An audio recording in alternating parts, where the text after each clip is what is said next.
Check this out.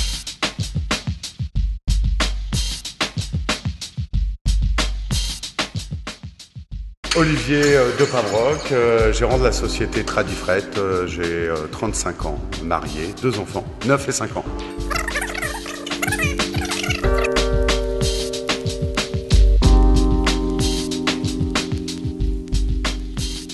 Donc la société Tradifret a été créée en 1979 par mon père.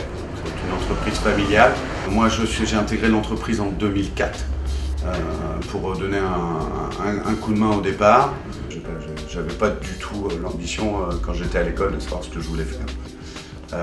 Je gérais pas du tout mon entreprise, j'y travaillais, j'y mettais toute mon énergie. Puis j'ai eu un électrochoc en fait, un jour de l'an de 2006, je crois que je me rappellerai toute ma vie, où j'ai souhaité la bonne année à ma fille et qui m'a dit que ce serait une bonne année si elle me voyait. Donc du coup j'ai dit stop, quoi. C'est pas comme ça que j'envisage ma vie, c'est pas le sens que je veux donner à ma vie. J'avais enfilé un costard qui n'était pas le mien et j'avais pas réussi, malgré 2 à 3 ans à travailler dans l'entreprise, à m'approprier mon outil de travail. Alors au sein du CJD, effectivement, je me suis engagé dans ce mouvement en 2009. Au début, j'ai plutôt pris, c'est-à-dire ça m'a profité à mon entreprise et puis aujourd'hui j'ai envie de rendre. Donc je crée moi une section, c'est comme ça qu'on les appelle au CJD, sur la Seine-Saint-Denis.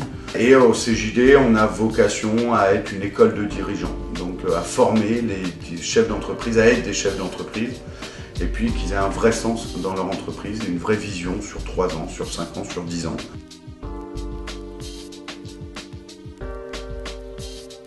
Alors la pépinière, une pépinière d'entreprise a vocation à encadrer la naissance d'une entreprise, éventuellement la création du premier emploi. Le CJD, je dirais, arrive peut-être après. Comment on fait pour adhérer au CJD? Alors on n'adhère pas au CJD, on postule. On s'accorde le droit de refuser les gens qui n'ont pas envie de mettre leur entreprise au service de l'homme, qui voient que le profit, et puis on n'est pas un réseau de business, donc tous les gens qui font de la chasse à la carte de visite, c'est vrai qu'on les fuit. En Seine-Saint-Denis, le coût serait de 1 450 € annuel. C'est le prix de l'indépendance, puisque nous ne recevons aucune subvention, ce qui nous permet de garder l'étiquette apolitique.